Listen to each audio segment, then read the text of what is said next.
then I would be a kneel-down comedian. Hi guys, my name's Trisha Kiley. Hi.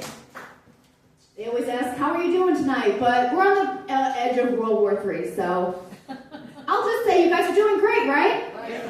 Awesome, awesome. I'm doing great too because last week I had one of my favorite activities that I love to do, going to the gynecologist. Yay! Yeah, not one of my favorite things to do. And to distract myself from the fact that someone's just examining my lady parts, I mentioned to the gynecologist, hey, I'm a stand-up comedian. Which made her just, she's cracking jokes, I'm cracking jokes, we're laughing, the speculum's bouncing, that's kind of weird thing. Anyways, at the end of the appointment, she said, you know what, this was so fun, you really made my day. Aww. So sweet, right? Yeah. But I said, oh my God, thanks so much, but that's a typical thing that I hear very often after people spend their time inside me. So, just another 5-star review. 5-star review. Speaking of ladies having great days, have you guys heard of this Karen Reed thing? Yeah. What's that? I don't actually know. Free Karen. Yeah, I heard that it's OJ for white ladies. Oh. Basically. That's all I can really gather. Anyways, I heard it's, it's all over the news. People are tweeting about it, Xing about it, putting it on Facebook. I'm like, honestly, people, some of you need to freaking Karen read a book. Yeah.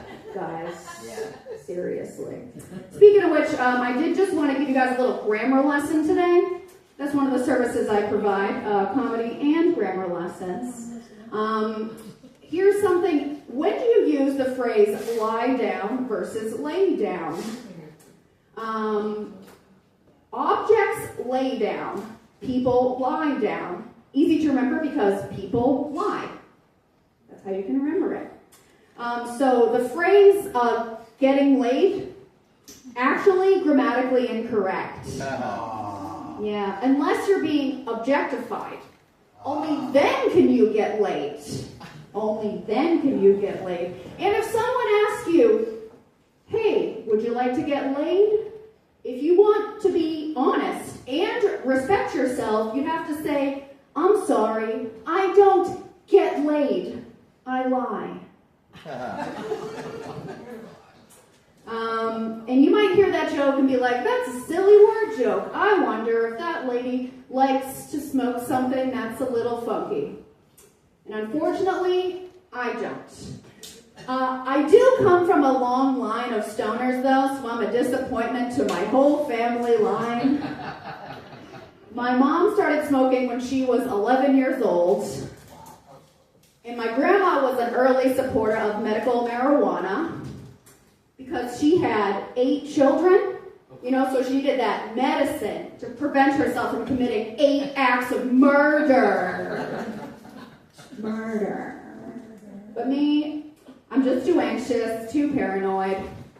I'll give you guys a little example. The last time I had an edible, I was like, hey, seems like a good time to go on the internet.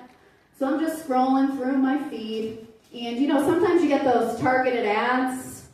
And this targeted ad said, if you've been sexually assaulted at a juvenile detention center, please contact us. And I was like, are they targeting me for some reason? Anyways, I was like, oh my God, just keep scrolling. The weird feelings will go away. Then I saw another targeted ad. And this one said, if you've suffered neurological consequences after your time at Camp Jejune, call us immediately. And then I knew, guys, I wasn't high. I was just suffering neurological consequences from my time in Camp Lejeune after I enrolled in the service to redeem myself from a life of juvenile crime. Anyways, I did file for the settlements, and this is just a little reminder for myself to not use the money on marijuana. Not a great idea. I'm a millennial, so I hate making phone calls and answering the phone. So much. The only person I answer the phone for is my mom. Everybody else, you're going to voicemail, and my voicemail is full. Forever. It's full. And I don't like answering the phone because, usually text messages are much shorter. It gets the point across. I can read it. I can plan what I'm going to say because I'm anxious. And, 90% of the time you get a phone call anyway. Isn't it just a scam? Yeah. It's just, they're calling about your vehicle's extended warranty when I don't drive. They're calling about, give me your social security number or we're going to call the police. I'm not falling for it again. The other 10% of the time it's just bad news. It's your ex calling you saying, can I sleep on your couch? Someone telling you you have overdue bills. The doctor telling you have mental health problems. Never going to listen to any of those voicemails because they're all bad news. And the thing is, what's ironic is that I know myself and other people in this room who also hate answering the phone. When you were younger, you would play that game with your boyfriend or girlfriend and say, you hang up first. No, you hang up first. Talking for hours. Right now, I immediately answer the phone just to hang it up. That's what I do. Hearing some of my jokes, you might say, man, I think that lady's an alternative comedian.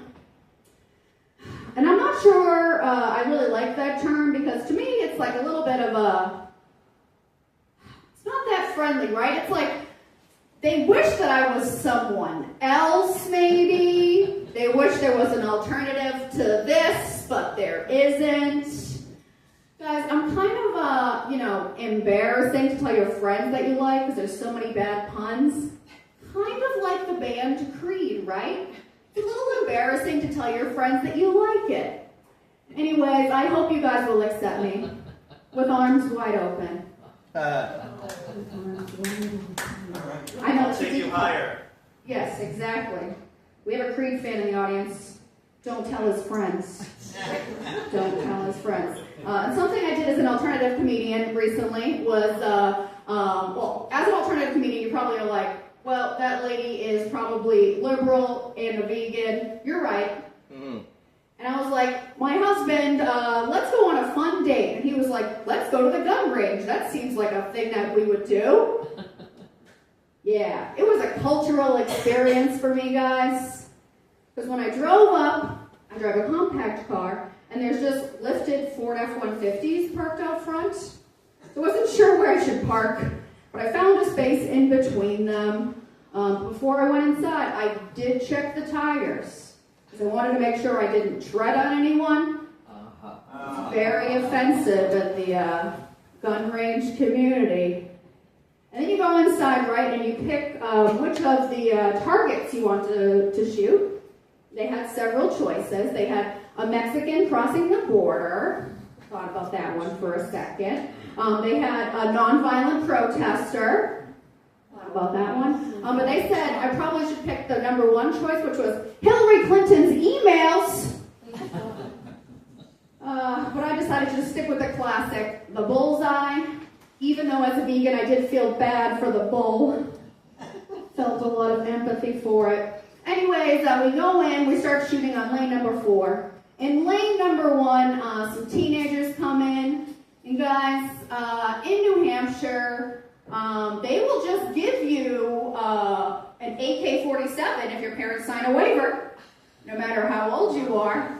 So they had an AK-47 in the indoor gun range. It was extremely loud.